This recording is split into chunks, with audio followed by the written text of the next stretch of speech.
Hey, HomeTask family, Jerrod here, coming to you live from what is not my living room. This is actually the HomeTask Support Center.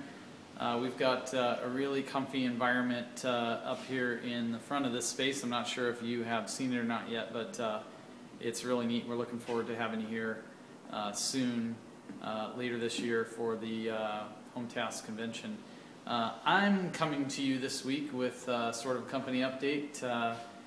We were down in, a bunch of the leadership team was down in Florida last week, and Mr. Anderson is still down there with his wife and baby Ava, and super excited that he gets a couple extra days to do that. So I get the opportunity to come to you live today, and I got just a few items on my list. So first of all, for the Elevate Handyman franchise partners, there is a change in the way the ticker works when you log in. For the other folks, there's two logins for Yellowvan Handyman, because a lot of them are owner operators and they have Handyman login, and then they also have a franchise partner login. When we post news items, sometimes those are not related to both, and so what we've done in the system is allowed it so that if you are a handyman but you are also a franchise partner, you'll be able to see both news items regardless of which login you happen to be logged in as. So hopefully you find that convenient. Second item on my list is we are getting super serious about insurance and licensing and the tracking of those things to the extent that we have picked March 15th as sort of a drop dead date. You'll probably notice that there's some interim screens when you log in.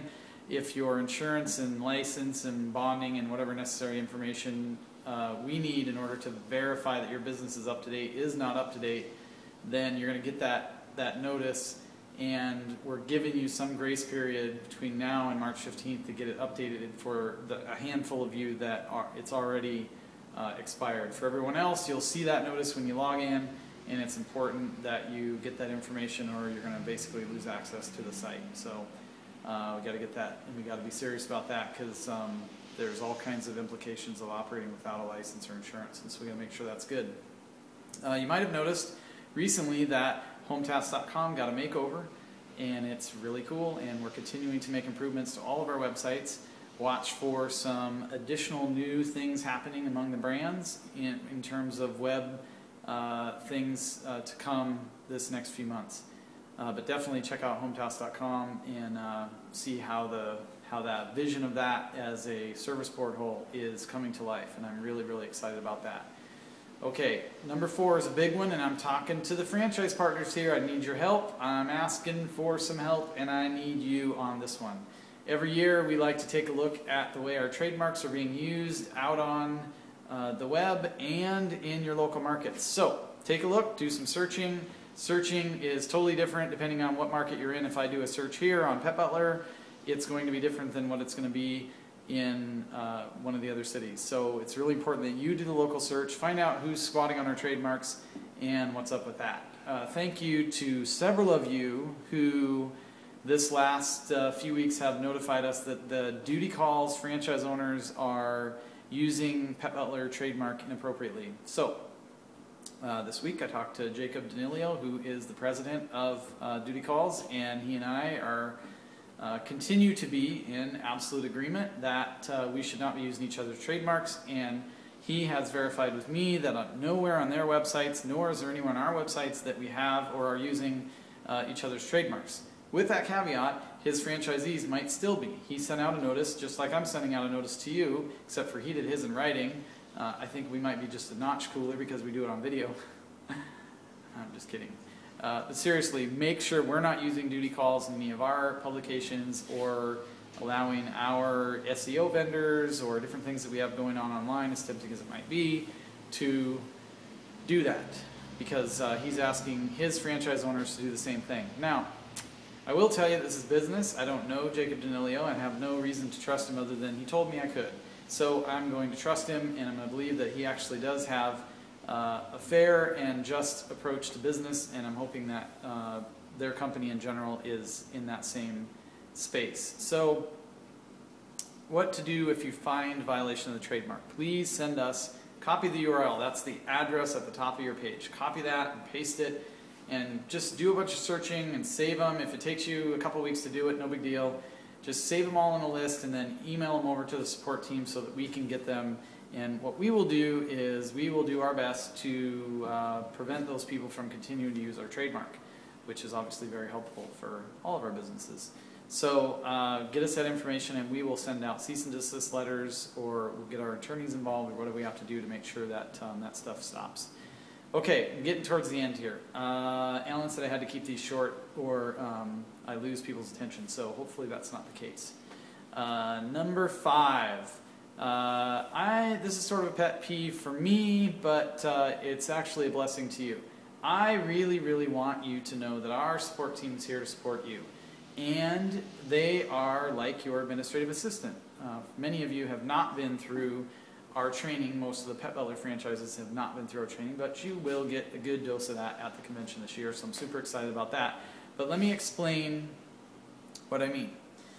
They work for you, basically. I mean, they are your administrative assistant when it comes to a back office system. That's the point of having a call center. It's not just answering the phones from the members, but they're also here to help you with system stuff or things that you need to help your members, or maybe communication items that you need, getting stuff, branded items, or just whatever things that you need.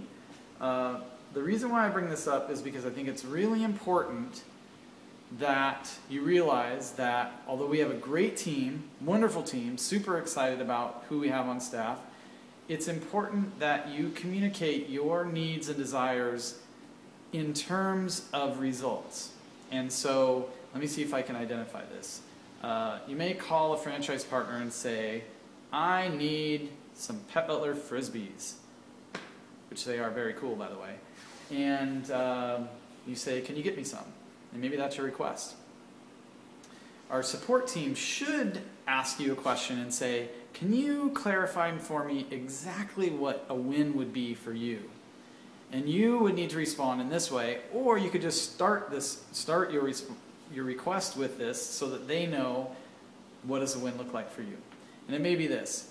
If you could order 250 Frisbees for me and get them sent out within the next 5 days so that I can receive them by next Thursday, that would be just amazing.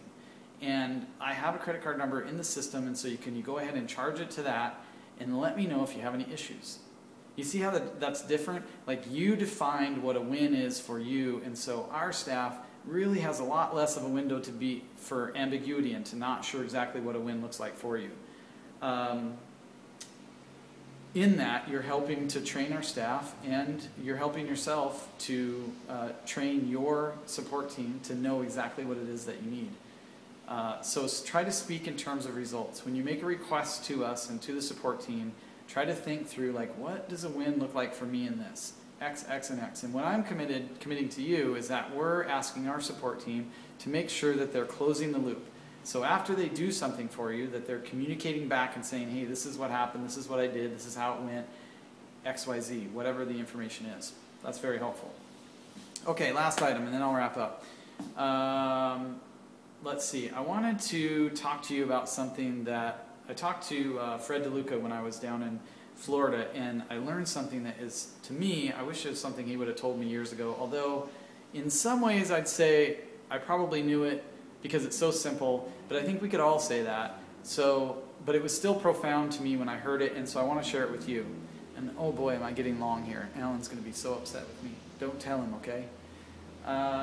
So here's what he told me. It was in a course of conversation with a couple other franchisors, and we were talking about back when Fred didn't have any money, and now he has a lot of money. In fact, he could spend, we figured it out, he could spend $100 million a year, every year for the rest of his life, and he wouldn't run out of money. That figures out to be, I think, around $300,000 a day. So that's a lot of money. So this is the advice from a guy who has a lot of money. But he didn't. When he first started Subway, he had to borrow $1,000 to be able to go and open his first store. So here's what he said. He said, when he didn't have any money, he made a list of all the things that he would spend his money on in business. Okay, like we can all do that, right? Okay, you can make a list right now today, and I would suggest you pause the video and go and do that. What are all the things that you can go and spend money on in business? Okay, you got your list, maybe 10, 12, 14 items, whatever it is. Like, if I had money, here's what I would buy. Here's what I would do. And this isn't like playthings like, oh, I'm going to go buy a big screen. It's how would you spend money to grow your business if you had money, okay? And some of you do have money, some of you don't have money, I know. But the point is, this is really important whether you have money or don't have money. So go and make that list of here's all the things I would spend money on. Now, here's the key. And this is the thing that's just amazing. When you hear this, you'll be able to see that like most of the list outside of maybe a couple of items are just going to fall off. And this is how you figure it out.